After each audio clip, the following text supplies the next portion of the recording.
खासदार निलेश लंके यांनी उपोषण सोडलं। भ्रष्टाचाराच्या चौकशीसाठी पोलीस महानिरीक्षकांचं मिळालं लेखी आश्वासन। जिल्हा पोलीस दलातल्या स्थानिक गुन्हे शाखेच्या हप्ते वसुलीच्या तसंच इतर कारभाराच्या चौकशीसाठी गेल्या 4 दिवसांपासून जिल्हा पोलीस अधीक्षक कार्यालयासमोर उपोषणास बसलेले खासदार निलेश लंके यांचं उपोषण राज्याच्या पोलीस महासंचालिका रश्मी शुक्ला आणि नाशिक विभागाचे पोलीस महानिरीक्षक दत्तात्रय कराळे यांच्या आश्वासनानंतर दुपारी स्थगित करण्यात आलं। माजी महसूल मंत्री बाळासाहेब थोरात यांच्या हस्ते ज्यूस पिऊन खासदार लंके यांनी त्यांच्यासमवेत उपोषण करणारे माजी नगरसेवक योगीराज गाडे, अशोक रोहकले यांनी हे उपोषण सोडले। खासदार लंके यांच्या उपोषणस्थळी माजी मंत्री बाळासाहेब थोरात यांनी गुरुवारी भेट देऊन लंके यांच्याशी चर्चा केली। त्यानंतर त्यांनी थेट राज्याच्या पोलीस महासंचालिका रश्मी शुक्ला यांच्याशी फोनवर चर्चा केली।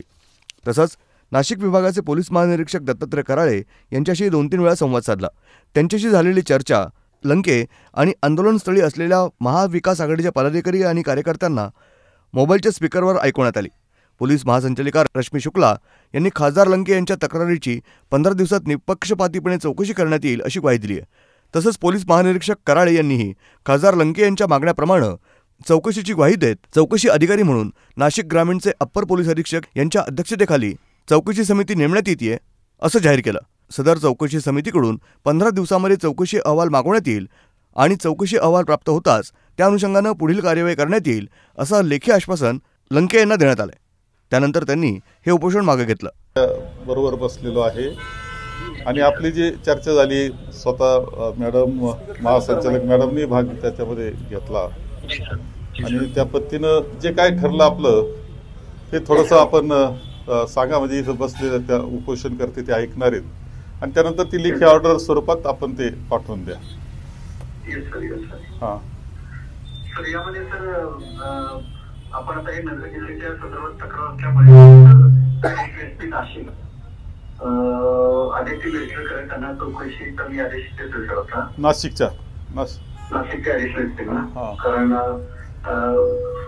नाशिकला ते जवळ पण पडेल नगरचा आणि नगर जिल्ह्याच्या बाहेरचा अधिकारी आता आदेश नाशिक ग्रामीणकडे चौकशी आदेश दिसतोय। त्यांना ती चौकशी एका व्यवस्थित गोपनीय आणि असे कॅमेरा करून सूचना देत आहे, तर त्यांना लेखी पत्र पाठवत आहे आणि 15 दिवसामध्ये त्यांना चौकशी करून त्यांनी अहवाल मला द्यावा। त्या अहवालाच्या अनुषंगाने मग आम्ही आणि हे जे काही निर्णय घेतात ते करू आणि त्याबाबत आम्ही खासदार साहेबांनी म्हणून आपल्याला आपण करू। त्याच्यामध्ये इन कॅमेरा काही गोष्टी अशा आहेत की लोकांना फार सर्वांच्या समोर सांगणं भीती वाटते। हा इन कॅमेरा असेल तर चौकशी होईल,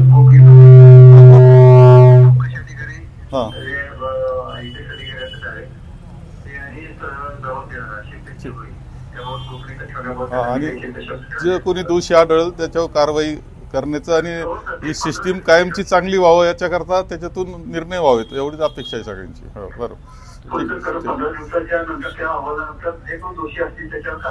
हां तुमचा लेख आता हे तुम्ही बोललेले आहेत, सगळ्यांनी ऐकलेले आहे, त्यामुळे आता तुमचं लेख ही किती वेळात येऊ शकतं?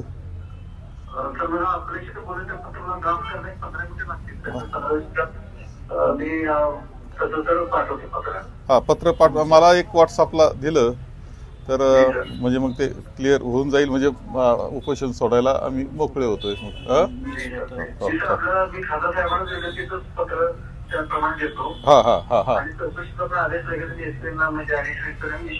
हो हो हो खासदारांना पत्र देऊन टाका, म्हणजे काय बिघडत। चांगला निर्णय तुमचा। हो हो हो।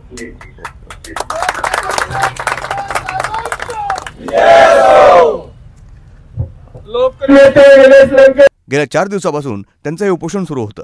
त्यांचं हे उपोषण सोडवण्यासाठी बाळासाहेब थोरात यांच्या समवेत काँग्रेसचे जिल्हाध्यक्ष जयंत वाघ, राष्ट्रवादी काँग्रेसचे जिल्हाध्यक्ष राजेंद्र फाळके, अभिषेक कळमकर, विक्रम राठोड आदी उपस्थित होते।